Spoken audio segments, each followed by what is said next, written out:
Bonjour et bienvenue sur Médian TV. Depuis quelques jours, l'ambassade des États-Unis au Maroc a lancé la campagne She is a Scientist, objectif célébrer les réalisations des femmes dans le domaine des sciences tout en encourageant leur percée, notamment celle des jeunes filles dans les sphères scientifiques. Nous en parlons en recevant une scientifique, il s'agit de Hasna Chenaoui Aoudjihan, elle est professeure à l'Université Hassan II de Casablanca. Elle est planétologue et également présidente de la Fondation At-Tariq. Bonjour professeur et merci d'avoir accepté notre invitation. Bonjour et merci pour l'invitation et l'intérêt pour le thème. Effectivement, le thème nous intéresse d'autant plus qu'il parle des femmes, mais des femmes dans le monde scientifique, notamment avec le lancement de cette campagne, comme je le disais il y a de cela quelques jours, par l'ambassade des États-Unis, She is a Scientist. Alors, globalement, en quoi consiste cette campagne à laquelle vous contribuez? Alors, c'est une campagne qui est, comme vous l'avez dit, qui est lancée par l'ambassade des États-Unis au Maroc et donc qui consiste sur une période de quelques semaines à avoir quelques activités qui vont promouvoir les sciences auprès des jeunes filles et donc montrer un petit peu les contributions de scientifiques marocaines et de développer justement l'amour des sciences pour les jeunes filles au Maroc. Alors, quels sont les résultats attendus au terme de cette campagne? Est-ce qu'on l'a fait parce qu'il n'y a pas d'intérêt pour les sciences auprès de la jeune féminine ou c'est plutôt pour davantage encourager les filles et les dames à davantage s'intéresser aux sciences?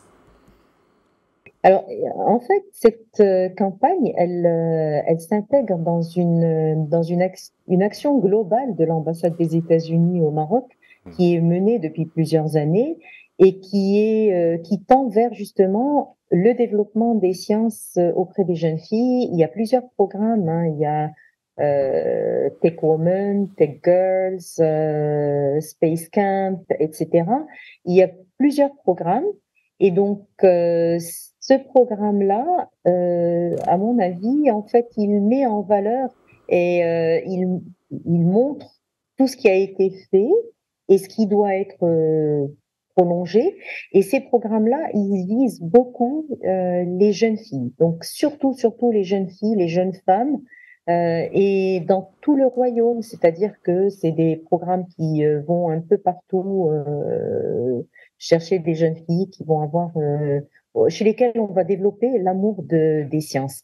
Donc, alors, c'est pas effectivement au Maroc, donc on manque un petit peu de de, de, de cette connaissance et de l'attractivité des sciences. On connaît pas assez bien les sciences et donc elles ne sont pas assez attractives pour tous les jeunes et surtout pour les jeunes filles. Alors, on va parler de scientifiques quand même au féminin, le Maroc en compte. Vous en êtes une, on parlera tout à l'heure de votre parcours. Mais restons de façon générale. Justement, vous parliez de cette méconnaissance par rapport aux aspects scientifiques. L'objectif, justement, comme vous l'avez dit, de cette campagne est aussi de sensibiliser par rapport à ces sciences-là, au domaine scientifique, à travers pas mal donc, de visites et une sorte de caravane, entre guillemets, qui va sillonner pas mal de villes. Alors, cela dit, vous êtes professeur et en même temps planétologue, comme je le disais, on va parler de vous tout à l'heure. Mais si vous observez aujourd'hui dans le monde de l'enseignement, qui des garçons, il ne s'agit pas d'une compétition certes, mais qui des garçons et des filles s'intéressent davantage aux matières scientifiques? Alors moi, je peux parler en fait, de l'établissement dans lequel j'enseigne et puis de l'université dans laquelle je suis, donc la faculté des sciences Casa Ain Chouk et l'université Hassan II de Casablanca. Alors, nous avons beaucoup d'étudiantes filles.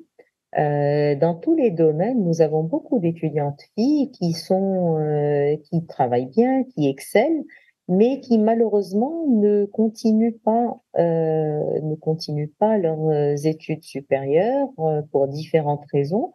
Et combien même elles continueraient, ben, même en ayant des diplômes assez de master ou même de doctorat, après, il y a les différents problèmes qui sont liés à des problèmes sociétaux où la jeune fille va avoir du mal, si elle est mariée, à faire accepter qu'elle travaille ou qu'elle puisse faire garder ses enfants, etc. Mais à la base, au départ, ben, nous avons quand même beaucoup de jeunes filles sur les bancs de l'université marocaine et sur les bancs des facultés des sciences ou des établissements scientifiques. Et je noterai aussi que, par exemple, donc j'ai eu l'expérience de l'enseignement dans une école d'ingénieurs, une grande école d'ingénieurs marocaine pendant plusieurs années, où j'ai vu une progression nette du nombre d'élèves ingénieurs qui étaient sur, on va dire au départ, mettons, 5 jeunes filles sur une promotion de 100, et qui a progressé jusqu'à pratiquement avoir, euh, c'est quasiment la moitié des élèves ingénieurs actuellement qui sont dans le domaine du génie civil, en l'occurrence, qui est plutôt masculin. Donc il y a en fait, il y a un développement et il y a une promotion des jeunes filles ou des jeunes femmes scientifiques. C'est pas suffisant, mais en fait, il y a une évolution. Mhm. Il y a une évolution et à vous entendre parler, elle semble qu'elle est plutôt positive. Une évolution, donc des marges, des pas accomplis et certainement d'autres à en faire davantage. Selon vous, à quel niveau il faudrait jouer aujourd'hui pour cadencer davantage cet intérêt des jeunes filles envers les matières scientifiques? Est-ce plus au niveau de l'État ou au niveau des familles?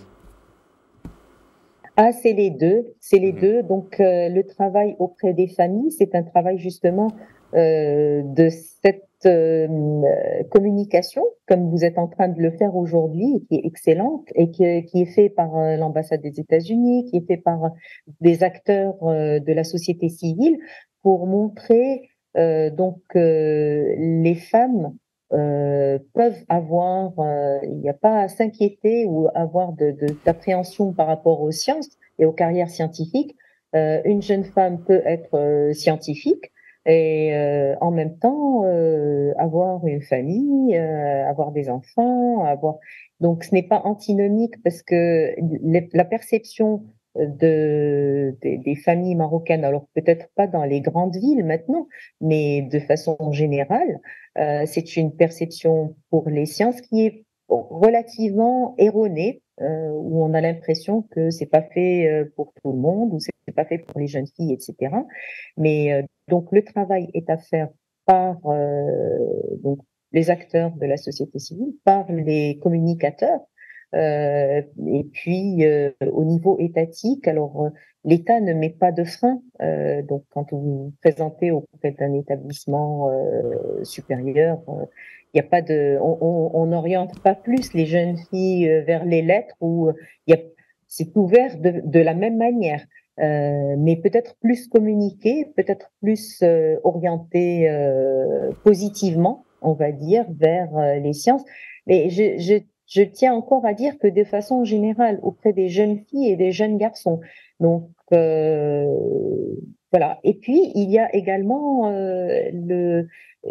en fait l'aspect de rôle modèle où même auprès aussi bien de la société que des jeunes filles elles-mêmes, le fait d'avoir en face d'elles des jeunes femmes ou des femmes scientifiques auxquelles elles peuvent éventuellement s'identifier, imaginer, se projeter à l'avenir, c'est quelque chose qui, me semble-t-il, est important.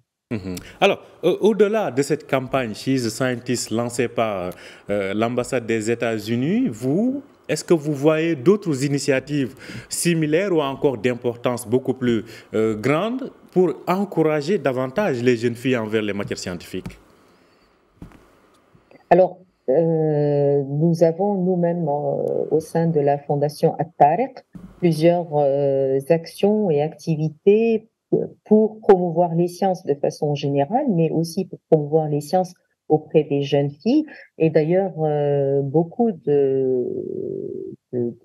d'étudiantes, beaucoup de doctorantes que j'ai eu le plaisir d'encadrer ou que j'encadre actuellement sont des jeunes filles. J'ai eu des filles et des garçons, mais beaucoup sont des jeunes filles. Et donc tout ça, c'est des actions positives qui sont à développer davantage, bien sûr.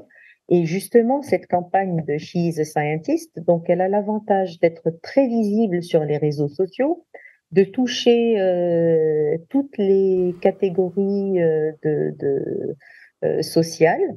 Et donc, c'est une attractivité, c'est une visibilité et une attractivité. Et c'est bien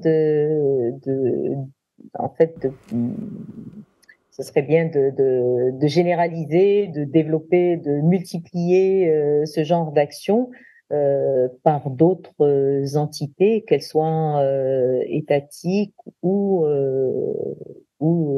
donc de la société civile. De la société civile dans laquelle vous êtes aussi active, comme vous le disiez. Vous êtes donc la présidente de At-Tariq Foundation.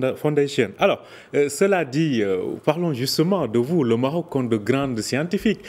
Aujourd'hui, on peut vous citer avec fierté dans cette liste. Merci. Vous êtes planétologue. Alors, pouvez-vous nous expliquer en quoi est-ce qu'il s'agit, professeur Chennaoui? Alors, en fait, la planétologie, c'est l'étude de la formation des planètes, des surfaces planétaires. Et donc, ma spécialité, au départ, c'était la géochimie, la chimie des roches. Puis, je me suis spécialisée dans l'étude des météorites, donc qui sont les roches extraterrestres, et les cratères d'impact, et les surfaces planétaires. Et tout ça, ce sont des sciences qui vont vers la connaissance de la formation du système solaire et la formation des planètes du système solaire et leur évolution.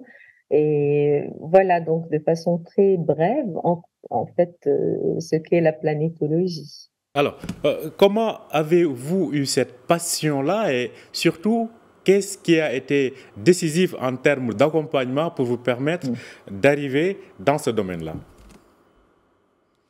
Alors c'est une longue histoire, d'abord qui a commencé au niveau de l'université dans laquelle j'enseigne actuellement, où j'ai fait ma licence il y a plusieurs années de cela, et où quand j'ai intégré la faculté, je voulais faire de la biologie plutôt. Et ensuite, donc pendant mes 2 premières années, eh bien, j'ai eu des professeurs qui étaient professeurs de géologie qui étaient inspirants. Donc de la biologie, je suis allée à la géologie qui est plutôt réputée comme une discipline masculine, mais j'y suis allée quand même. Euh, Ensuite, donc, je suis allée à Paris, j'ai fait une thèse sur la géochimie des gaz rares, en fait, pour comprendre un petit peu quels sont les moteurs qui font que dans un volcan, un magma va remonter. Après cela, je suis rentrée au Maroc pour enseigner au niveau de la faculté des sciences Casa Inchot, et j'ai voulu préparer une thèse d'État. Donc, j'ai contacté mon professeur à Paris pour lui dire que je voulais faire une thèse d'État. Il m'a dit que le laboratoire m'était ouvert, mais que en fait, à ce moment-là, le laboratoire s'était réorienté plutôt vers l'étude des météorites, et il m'a dit que bon, il y avait beaucoup de météorites qui commençaient à venir du Maroc. Là, je vous parle de quelque chose qui s'est passé en 2000, donc il y a plusieurs années de cela. 23 ans. Et oui, absolument. Et donc, c'est comme ça que l'histoire a commencé. Je n'avais aucune idée de ce qu'était une météorite. Je n'avais aucune idée qu'il y en avait au Maroc. Et donc, c'est comme ça que l'histoire a commencé, où j'ai commencé à travailler sur ces objets-là. Et ça a été en même temps une découverte scientifique passionnante et un coup de foudre pour des sciences qui sont extrêmement riches et diversifiées et qui mènent vers plusieurs disciplines scientifiques, pas simplement la géologie, mais aussi la biologie, l'histoire de la vie, l'histoire de l'eau, etc. Donc voilà un petit peu comment, en fait, il y a un parcours et un cheminement qui n'est pas forcément dédié ouvert à une femme, mais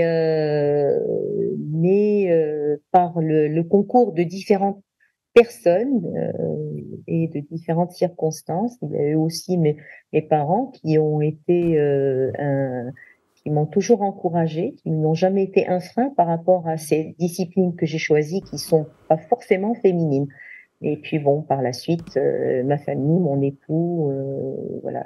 Tout ça, ce sont des supports qui permettent de choisir des thèmes qui peuvent sembler anachroniques mais qui ont une importance capitale en termes de recherche scientifique. En tout cas, c'est passionnant et très encourageant, ce qui ne manquera pas d'inspirer des jeunes filles et des jeunes dames qui sont actuellement peut-être à l'école primaire et qui nous regardent et qui pourront donc prendre cela comme exemple. Merci à vous, Hasna Chennaoui Aoudjian. Je rappelle que vous êtes professeur à l'université Hassan II de Casablanca. Vous êtes également planétologue et présidente donc de la fondation Atarek. Merci d'avoir accepté notre invitation. Ce fut un plaisir de vous avoir avec nous ce matin sur Médien TV. Merci beaucoup à vous et merci pour votre intérêt encore une fois et votre écoute généreuse. Et comme vous l'avez dit, j'espère que ça inspirera des jeunes filles marocaines à suivre les carrières scientifiques. Merci beaucoup. Au Maroc et au-delà, certainement.